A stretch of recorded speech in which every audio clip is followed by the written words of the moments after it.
Yung resulta ng minarkot na kalamansi.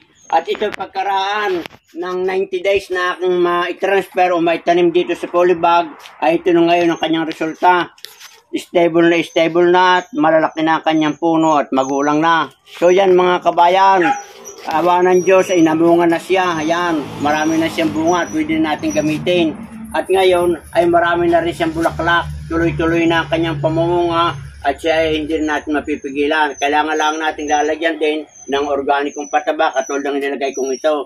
Yan, pinagsama-samang carbonized rice hull, coco peat, at saka yung ating natawag na organic fertilizer. So yan mga kabayan, ganyan lamang ang pamamaraan ng ating pagtatanim ng halaman. At yun naman pagmamarkot nitong ating kalamansi ay tingnan lang sa aking page at marami akong ginawa dong pamamaraan kahit sa rambutan ay matutunan nyo, isa din ang pamamaraan. Magandang araw kabayan at sana inyo nagustuhan.